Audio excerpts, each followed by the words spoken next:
You're listening to Got Tech, the podcast with your hosts, Eric Guise and Nick Johnson.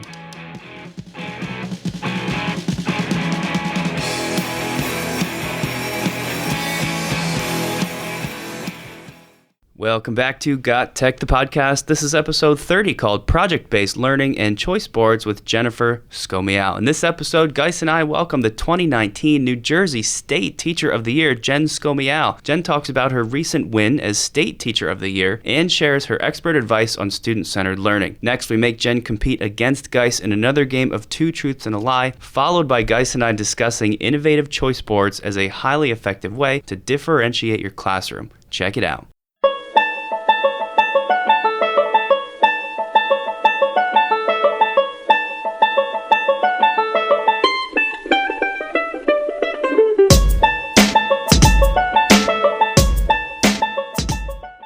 Okay, guys, here we are, another episode. This is an exciting one because spring is in full swing. How are you feeling today? I'm feeling good. I like spring. I like the fact that we just sprung forward with the clocks. I'm excited. I think we have a great guest for today, and we're going to get into it. We do, yeah. It's probably our most high-profile guest yet, which is really exciting for us. We have with us Jennifer Skomial, who has been recently awarded the 2019 New Jersey State Teacher of the Year title. Welcome to the podcast, Jennifer. How are you? Thank you very much, guys. I'm doing great. I have to throw something out here real quick. Might be too soon, might be salt on the wound, but did she beat you? Technically, she did. I was one of the county Teacher of the Year winners, as was Jen, and we all, well, not everybody applied, but I did apply, and she won, and I did not. Thanks for bringing it up. I appreciate that. You're welcome. You're welcome. I just had to throw it out there, but hey, it's great to have you on today, and we just want to kind of get into it a little bit. What is this Teacher of the Year program, and how did you get involved with everything? And now that you are, like, I guess, queen of the castle for the year, what are you doing with it? What's the castle like?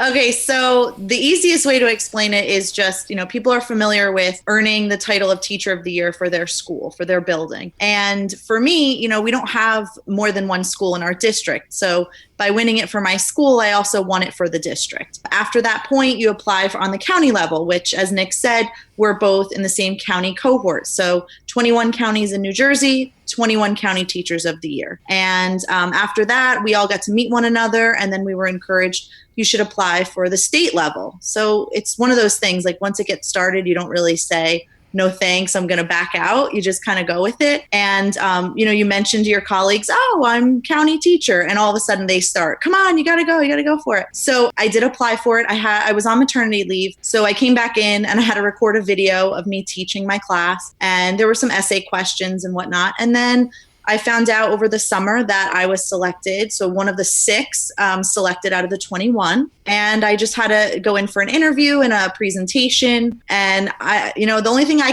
can say that I've been told is something about my personality and my interest, my passion, I guess, exudes me. And that's something that people felt other teachers would be able to relate to, because I say I don't know anything more than any other colleague of mine. I'm still learning, but it's something about, I guess, that eagerness to learn that they selected me. Well, I think part of being a teacher is being a lifelong learner, and you're obviously showing that. Before we get into your school and a little bit about what you do at your school, you said you have a passion, you have a drive, and they could see that at your school. What would you say your passion and drive that they saw was? This one's hard because I don't like talking about myself. So that's what's so hard about this whole thing. And I think it's just the idea that I've always wanted to be a teacher. And so it's one of those things, they say, if you find what you love to do and you make it a career, you never work a day in your life. So it's never, for me, it's never like, oh, I have to get up and go to work. I hear people say that all the time. For me, yeah, I'm not a morning person all the time, but once I'm there, I love what I get to do. And I think that I try and give that advice to my students, is that you don't go into a career because you make good money or because you have, some other incentives. You go into it because you really want to do that for the rest of your life. That's true. And it kind of brings up something that I think is one of the most interesting aspects of you and of your win. And that is just the type of school that you teach at and kind of your background in teaching, because it was super unique. We were talking just a little bit before we started to record the segment about that, but I was hoping you could sort of describe your school and what it is and how it works, and maybe how people or maybe even students could find out information about something like this if it's something they're interested in. Absolutely. Okay, so I'm going to try and give you the short version of things. Yeah. I can be long-winded. So as a high school student, I went to this high school. So I knew about the structure of Morris County School of Technology back when I was in high school. And the gist of it is that you have all of these different career paths that you might want to study: carpentry, electrical, cosmetology, teaching. And so I was in back then it was called the Child Related Careers Program. And it's since evolved when I took it over to become the Academy for Education and Learning. And it's just a 4-year program that high school students, they would select it in 8th grade that this is something they want to do. And they would basically be electing to take this course over elective courses, over other options that might be out there in a high school setting. They're choosing this. So my students are there for 4 years. They take all of their academics, their English, math, all of that, and their elective courses are filled with the Academy for Education. So my kids come in, they learn about everything having to do with the teaching profession. And then they get to teach a preschool class when they walk through the other door on the other side of our classroom. So I have 2 rooms. One is a high school room and one is a preschool lab. Yeah, that's pretty cool. It's really cool. These are high school kids you're talking about that are in almost like a pre-service teacher program, but as freshman through senior, like a normal high school environment, correct? Exactly. And I can say I trust them enough that I let my own girls go through the program. So my second daughter is currently in the preschool class. So it's a 4-day program, and the high school students come in. They have 2 hours in the morning that they teach the preschool, and then a different group comes in the afternoon, and they get to teach them. So they're doing lesson plans from 9th grade. And these are lesson plans that colleagues of mine are like, wait, they have to fill out all that information? It's just a preschool class. Well, you start out really challenging. It's always easy to pare it down. I wouldn't want to go the other way with it. This is it's so fascinating to me, because I would never have even guessed that there could be a program for high schoolers that was so geared towards teaching, to the point where you've actually got a classroom. You said there's a preschool where they can kind of go over, and it's part of the tech school environment, and they actually get to like try out lesson plans. Did I hear that correctly? Oh yeah. So if you could envision the structure within my program is similar to looking at, let's say, an elementary school where you would have a principal. You could almost equate what I'm doing to that of a principal. Then you have the teachers, which in this case are my students, the high schoolers. And then you have the students in the program, which in this case are the preschoolers. So the structure is set up where I'm helping my students, or what they are called, we call them future educators. I'm helping them with preparing their lessons. They go into the other classroom, they teach. I'm sitting there observing them, providing feedback, and then they're revamping their lessons. And it's just a cycle of them learning about teaching, learning about anything, child development, classroom management, all the things that you learn about in college, but we just pare it down for them being in high school. All right. So how do you grade in this type of a system? Are you, standards-based? How do you grade these future teachers? It's actually very interesting that you asked me about standards-based grading. So I have a couple of books that are on my to-do list to get through and to read, because we're going in that direction as a whole school. But essentially, I use a lot of project-based learning, so rubrics that go along with projects that would be actually representing what they would do in the real world. So when we do our unit on parent involvement and communication, the students are developing a letter that would go home if they were an elementary school teacher, a brochure if they were opening a childcare center. They create we always try and do authentic assessments. So whatever they would do in the real world is what I try and bring into the classroom. That's cool, because we've been talking about this a lot recently on the podcast, is just trying to make learning as real as possible for kids, and to try to mimic stuff that, like you said, is authentic to what they might actually be one day doing. So it sounds like you guys with this program, it might be the the most quintessential example of that, because that's literally what it is. Their whole curriculum, or at least a part of it, I guess, would be, the lesson plans, and they try it, and they get feedback on that, see how it went, and revise, and there's projects along the way. So that's just awesome to see that the kind of stuff that we've been talking about is really in action here. I want to transition too, back to something you said earlier. It was funny to me because you mentioned saying yes as going through all the the different, first the school-based teacher of the year, and then the county-based, and you sort of just keep applying for these things, not really knowing what to expect. Mm-hmm. I felt exactly the same way. I was like, man, at first I wasn't even going to apply for the state award, but like you said, so many people were trying to talk me into it, like, you got to do it. You were one of them. So finally I submitted the video, and I was like, man, I am not even totally sure that I want to get this thing, because I have no idea what it's going to be. But now you're in the middle of that process, and as I understand it, as the state Teacher of the Year winner, you're currently not in your school right now. Is that correct? You're working for the Department of Education? Right. So it's funny because I'm on a 6-month sabbatical. So my colleagues, some of them, have seen me on campus for different meetings. I'm still involved as a teacher leader at my school, so I'll go back to as many things as I can. And they see me, and it's like The Walking Dead. Like, what are you doing here? Hi, I'm here for a meeting. And they're like, aren't you on sabbatical? And the way they say it is almost like I should be on an island somewhere in the sun. And I'm like, no, I'm on a sabbatical from my classroom. So I am working for the Department of Ed, which has been a really great experience. Everyone there is so nice. And I just feel like it's the unknown, like when people would say the state, and I'm like, in quotes, the state. You don't really know what that is. And being there, a lot of educators are there, people that have worked in education for many, many years and then transitioned into this role. They're always looking for the best thing for our students and for our teachers. And so now I'm getting a glimpse of that. And I'm working in the Office of Recruitment, Preparation, and I was going to say retention. I think it's called something else right now.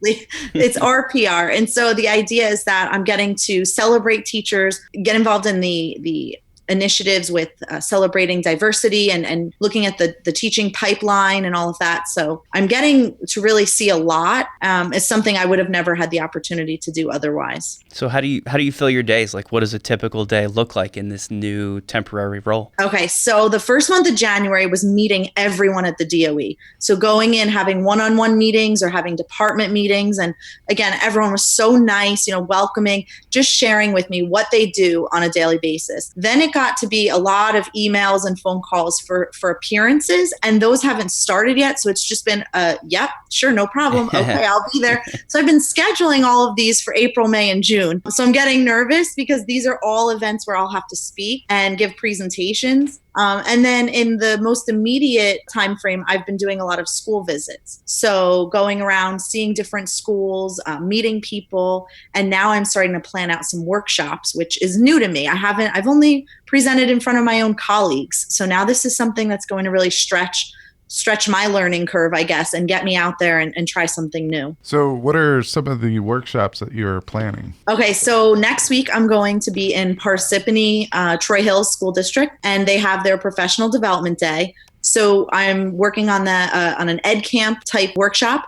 One of them is just about elevating the perception of the teaching profession, which is a mouthful, but it's something I've been working on with the state. And another one will be on building a community within the classroom. So I'm not the expert necessarily, but I will provide some ideas and I'll be a facilitator in the workshop. That sounds amazing.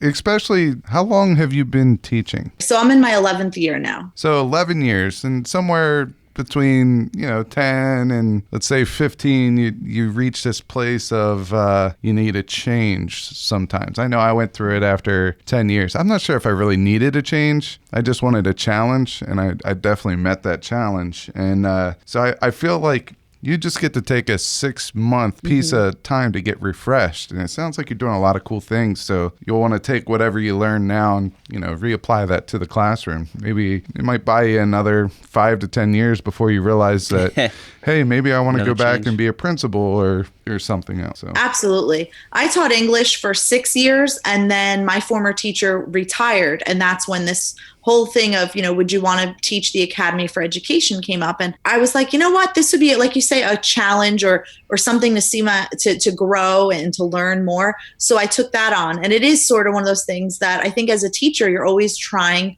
to get better and to learn more and do more. And this is certainly, it has opened up a lot of new paths for me. So many connections. I get to be a part of a state group that's just all the former New Jersey Teachers of the Year. Then I have a cohort now of my county teachers of the year. We met about a week or two ago, just a great group of people. And then there's a whole United States. There's actually 58 state teachers of the year, which I know doesn't sound right because we have 50 states, right, but we count the territories and some other areas that are involved. And so now that's another group. So I just feel like my professional network has really grown since all of this started. I want to make sure to ask you before we close this out about hashtag Inspire NJ Teachers. I know that's one of your passion projects now that you're on your sabbatical working for the DOE. So could you talk about that a little bit? Sure. So I've been trying to work on this idea of elevating the perception of the teaching profession. For me, I never needed anyone to elevate it for me. I always wanted to be a teacher. But unfortunately, our culture right now and our society, there isn't always this positive perception of what we do. And so I would want nothing more than to share how great of a profession it really is. And when meeting with the county cohort, I shared the idea, what do you guys think? Let's just throw it out there.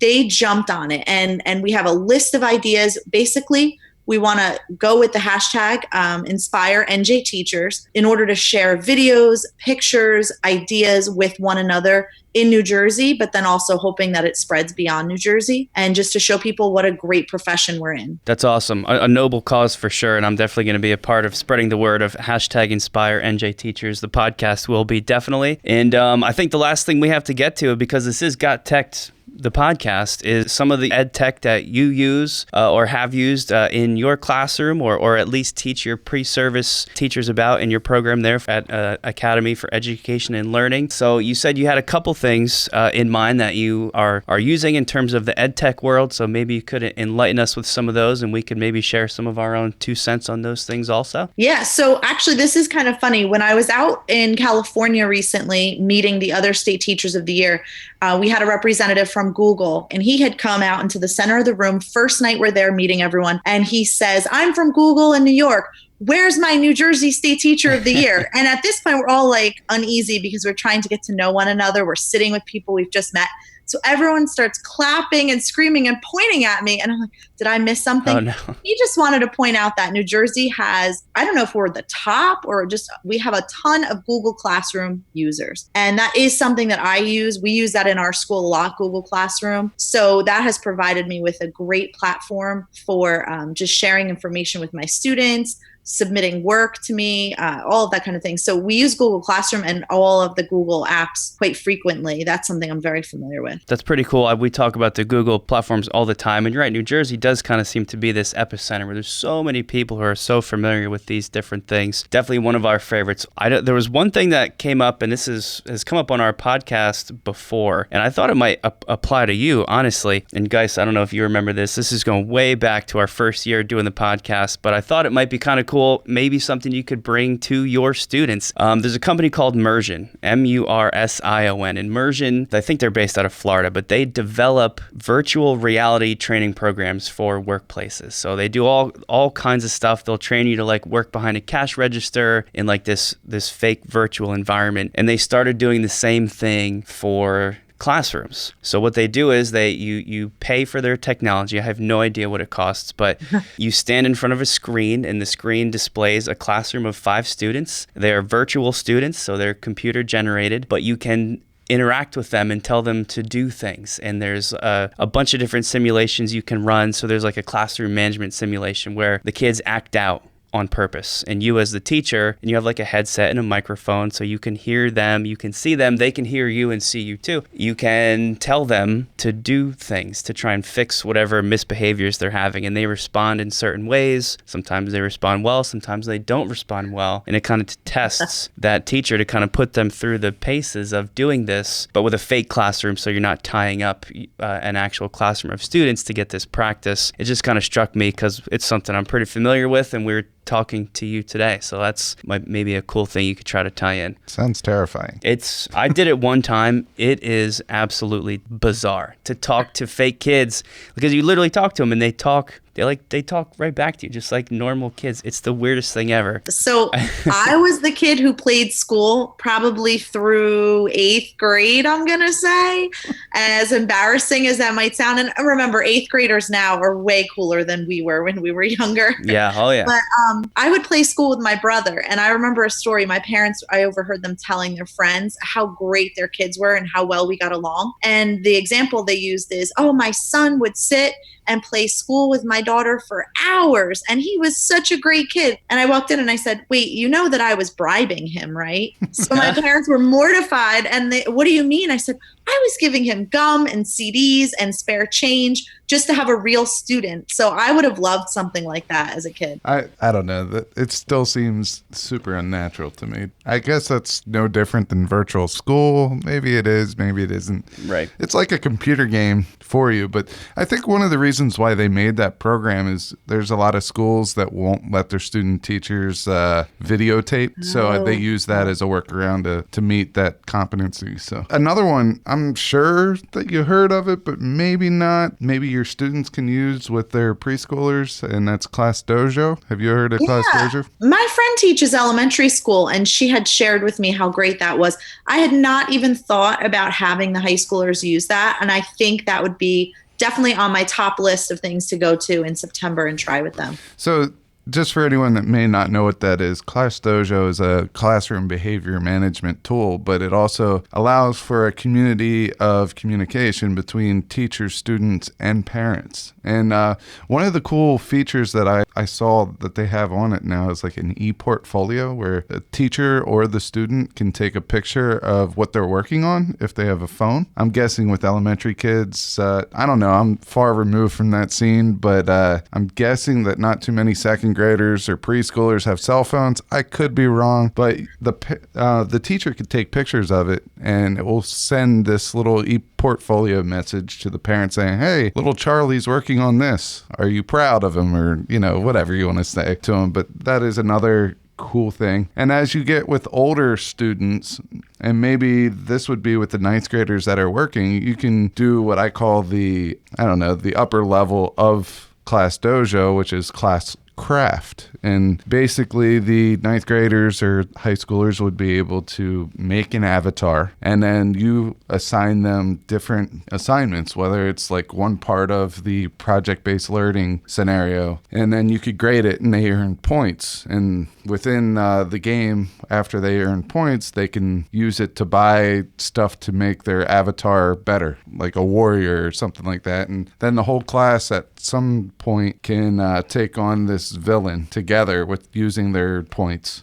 So that's another one. I mean, let's be real. In 8th grade, I would say we were playing video games, just not to the extent in which kids are playing today. So we got to kind of meet them halfway. And if we can find ways to bring games into the classroom to have them motivated to learn, I say let's go for it. So that's another one. So Class Dojo, Class Craft, those are the two suggestions that I have for you, one for your preschool class and one for your future teachers. All right, so we'll start to close it out. Jen, we'd like to thank you so much for being on this episode of GotTech, the podcast, and we'd like to encourage everyone to stick around because we're going to play one of my favorite games, and that is Two Truths and a Lie, EdTech version. This time I'm going to put Guise up against Jen to see who is the better lie detector. So stick around.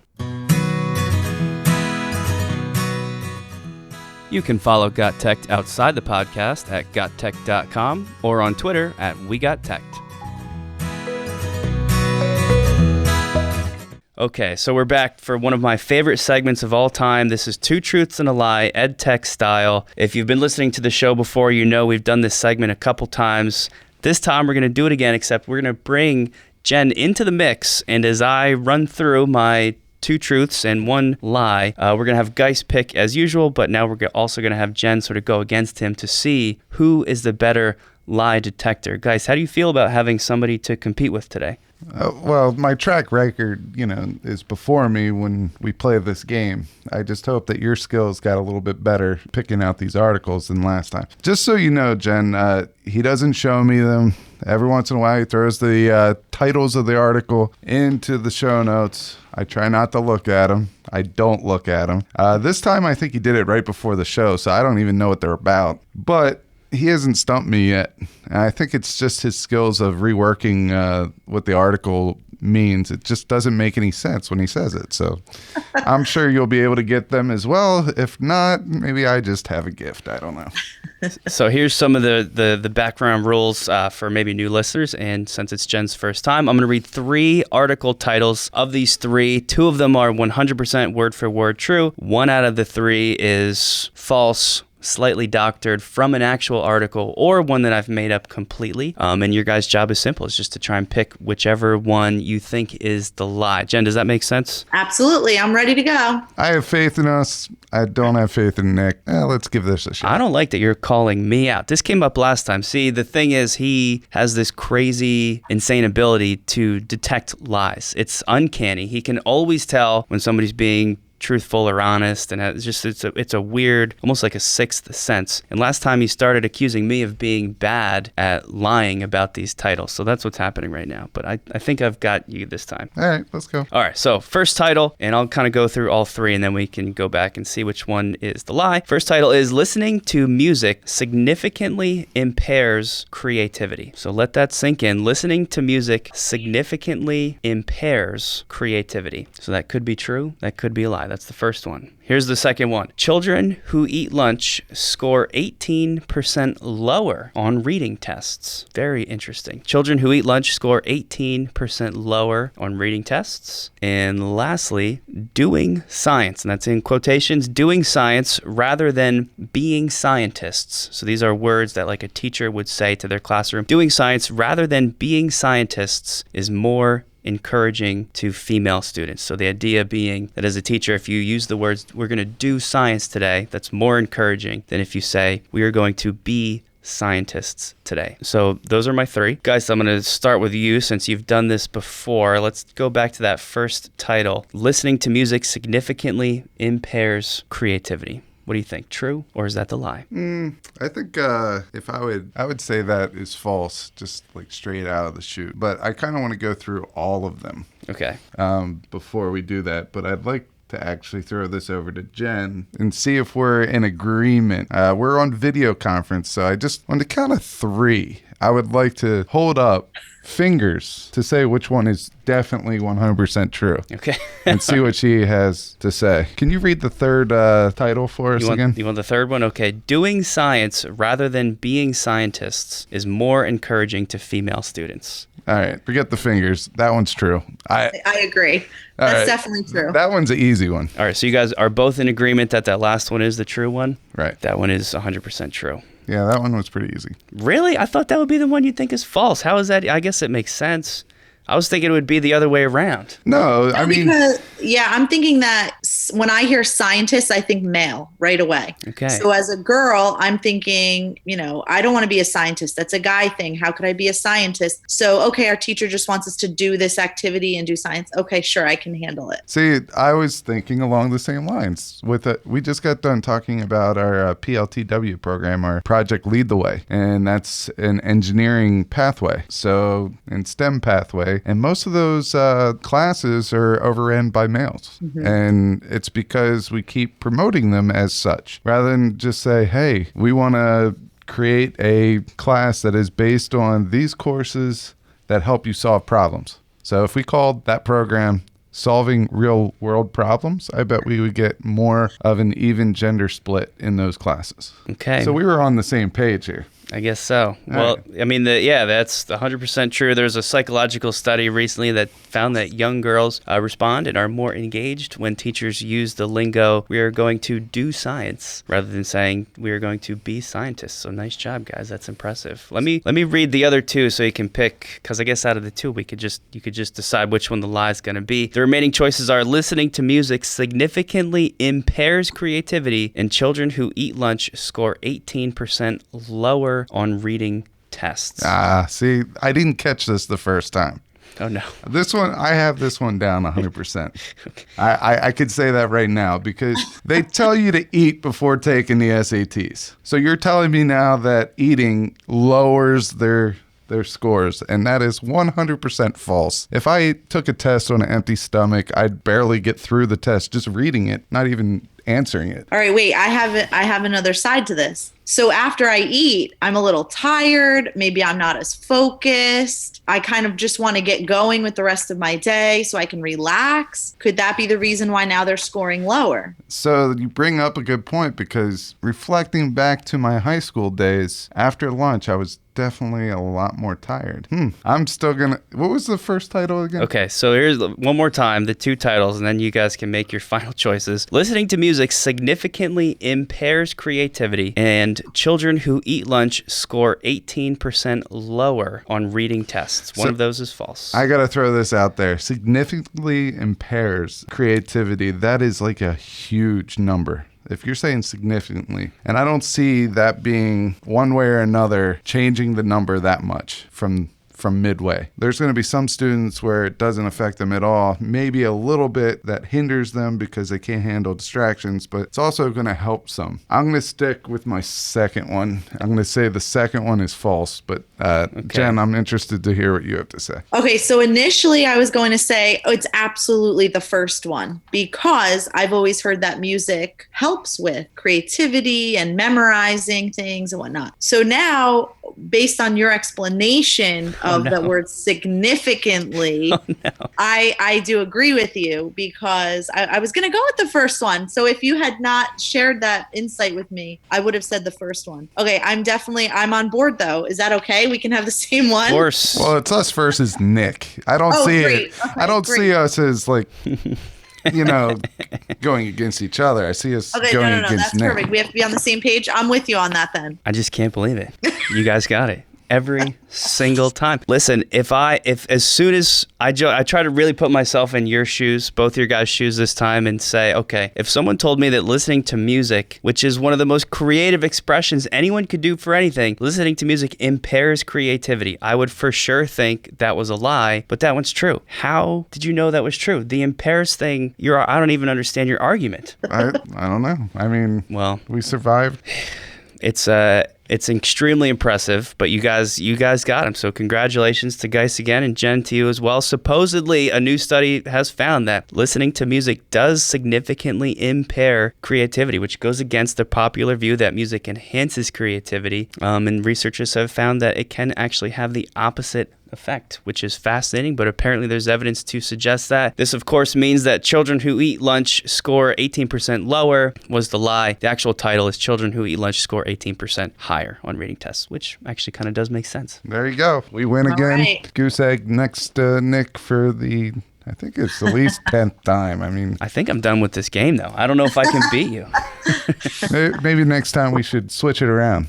Yeah, you should, but I'm terrible at that kind of thing also. Well, it's a win-win situation for me. All right. So, Jen, thanks a lot for being on the show. It's awesome to have your perspective. I could definitely see why you got State Teacher of the Year. I think that's very cool. We'll continue to share the hashtag InspireNJTeachers so people can look out for that. But thanks again. We appreciate your time, and thanks for being on. Thank you, guys. If you could just have everyone follow my journey at NJStoy 2019, I would appreciate it. And we will definitely put that as well as the hashtag in the show notes. Make sure you give Jen a follow and see what her journey is going to be like over the next 3 or 4 months. I'll definitely be checking it out. Thanks, Jen. Thanks, everybody.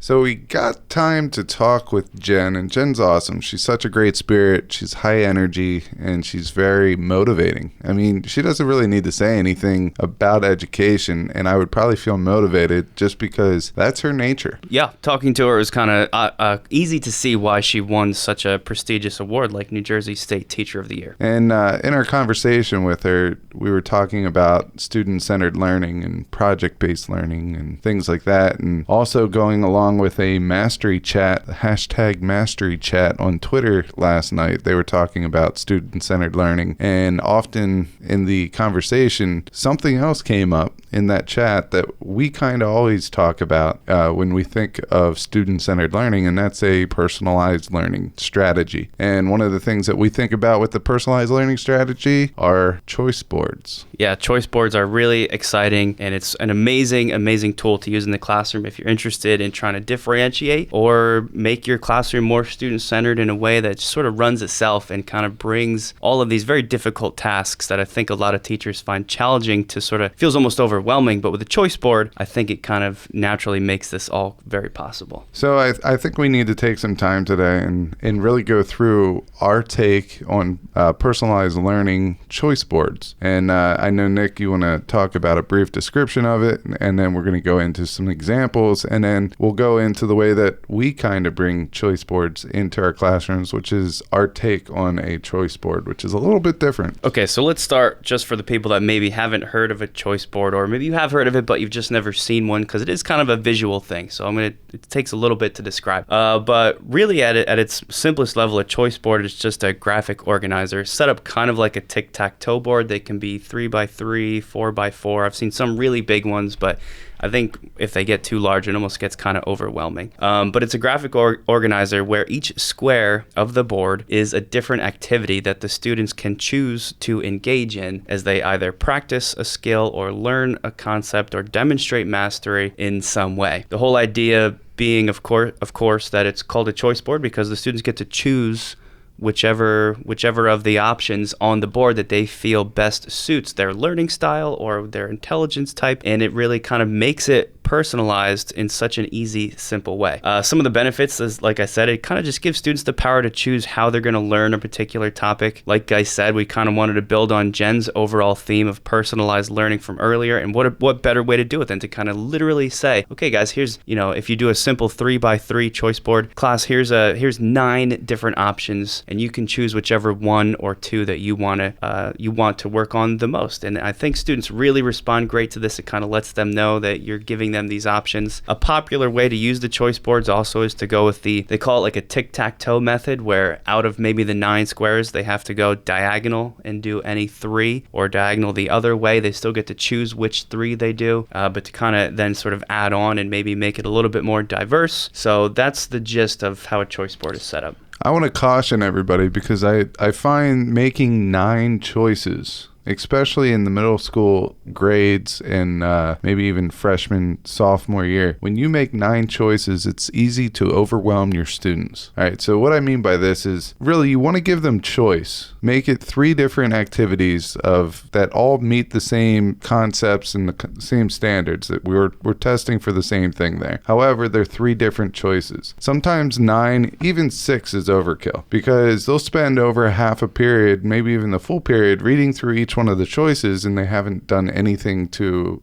move forward or progress with mastering a skill or a content area. So that's my caution right there, but I think choice boards are an amazing tool. The other thing that I think it's important to think about when you're designing a choice board is to make sure you try and hit as many different intelligence types as possible that your students might have, also as many different learning styles as they might have. Got some visual learners, some auditory learners, some kinesthetic. Ideally, the different things you include on the choice board kind of cover as many of those as possible, and that includes the intelligence types too. Maybe you've got some kids that are really naturally smart, the naturalist intelligence, so you get them outside doing something. Maybe you've got some musically smart kids, maybe some linguistic or interpersonal, but something as simple as a discussion, small group discussion could be one of the options on the choice board. So these are the types of things you want to think about when designing your choice board. Yeah, so think about what your students' strengths are and see how you could use those strengths to maybe help them become better at their content area. Not every kid is going to be a math kid. Not every kid's going to be a science kid. And when I taught science, I always told students that tell me that I'm not good at science. And I'm like, that's okay. Not everyone will be good at science.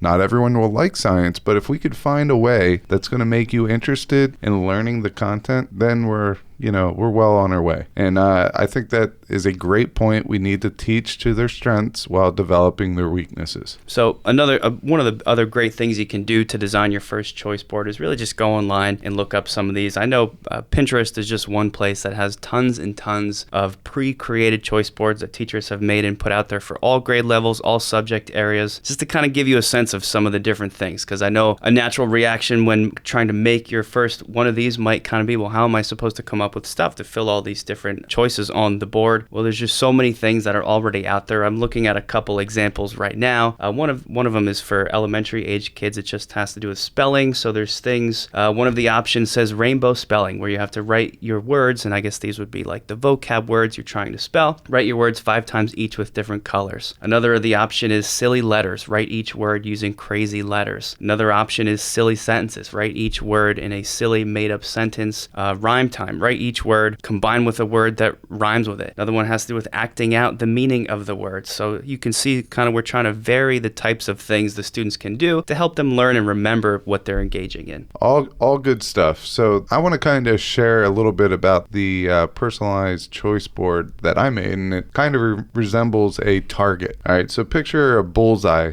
with 3 rings on the outside of it. All right. So the bullseye itself, that's the skill that we're trying to teach our students. That's the content area or standard or competency that we want them to learn. So eventually we want to get in there, but to do that, we got to start off a little bit broad, and then we got to hone in on exactly what we want to test or teach. So the most outer ring, and I think I'm going to put this in the show notes as well. I'll put a picture in the show notes. But the outer ring is the introduction to the content. So maybe they're watching a YouTube video, reading an article, or they're going through a presentation with the teacher. A little bit of, traditional style teaching where the teacher is going to be the sage on the stage, if that's what needs to happen to make this lesson go, and that's what you're comfortable with. We could start there and then maybe try to get into more of a student-centered approach from there. So there's ways that we could blend our teaching as well, but this is your intro. How are you going to expose the students to content? All right. I personally like the YouTube or the article or something that's going to make it stand out, something that they're going to be able to discuss in small groups. Maybe some guided notes that could be taken with that video, or they have to answer questions, and then later on the teacher comes back and kind of helps them figure out the blanks in between the questions or the main topics. So once they get that general introduction to that standard or the competency or whatever we're trying to get them to master, we need to check their progress. And that's the formative assessment. Whether you're doing a Kahoot or a GimKit or Ed Puzzle, something that is testing to make sure that they are getting what you're trying to lay out for them. All right, so we want to make sure that they are progressing towards mastering that skill. And there could be a couple different formative assessments there. We could have a discussion. We could have them diagram something. We can have them take that online assessment, whatever you want to do there. But we're moving closer to the bullseye. The next one is we want to check for mastery. And how do we do that? Well, some of us test. Other people do a digital portfolio. Other people do a research paper, or a presentation, or a podcast. We have so many different ways that we can do a summative assessment to make sure that the students actually understand the key concept that we're trying to teach them. And it is okay if each activity is helping them get a couple different mastery concepts. That's perfectly fine. But at the end, we want to make sure that they have mastered, at least at a proficient level, everything that we laid out for them. This is a really great, I think, a new sort of a creative take on a choice board. You kind of get the sense, once you look at enough examples of these things, and you guys may find this if you start investigating them yourselves, that why should you limit yourself to this sort of standard checkerboard pattern? So I really like Guise's example of sort of more like a dartboard theme, where you start on the outer circle, where there's a ton of options for how to learn stuff, and everybody kind of moves inwards towards that same central point. I just think that's a really interesting take. And you may find that there's even other shapes, other directions that you could take this even beyond a square or sort of a circle target kind of a shape. Just remember that as you go through this, especially for the summative assessment, you need to have some type of rubric there. So you don't necessarily have to make a rubric for every different choice that they get to make, whether it is a slideshow or a podcast or some type of animation that they're going to make on Google Slides. You don't need to make a separate rubric for that. That's just the way that they're presenting the content, the information. Your rubric needs to be based on content understanding and mastering of a particular skill or skills. That's where that's going to help you, because once you have these 9 activities already brought into choice boards, you could keep building your little repertoire, your personalized learning repertoire there, and keep adding and adding and adding. And then that way, when you're coming into these choice boards and you're developing these choice boards, you have all these things. All you have to do is plug it in, all right, and give them the rubric that is specific for that content. So we're not recreating the wheel every time we make a choice board, nor do we have to use a choice board every single topic that we teach. I mean, this is just one of the options to kind of throw a little bit of sugar and spice into your lessons and change it up a little bit. I'm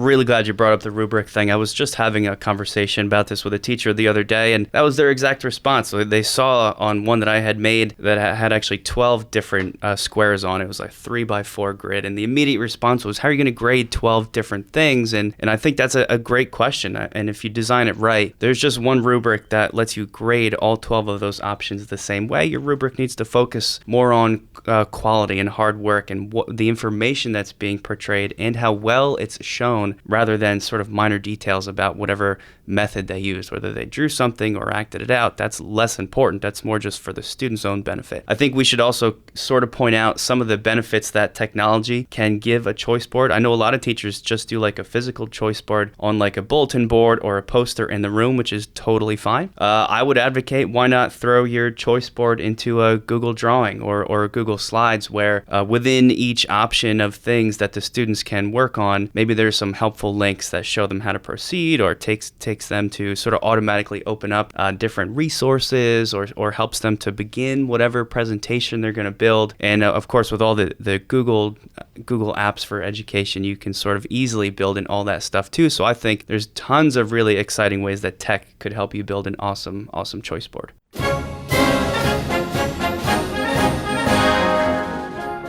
Until next time, you're listening to GotTech, the podcast, www.gottech.com, or you can follow us on Twitter @WeGotTech.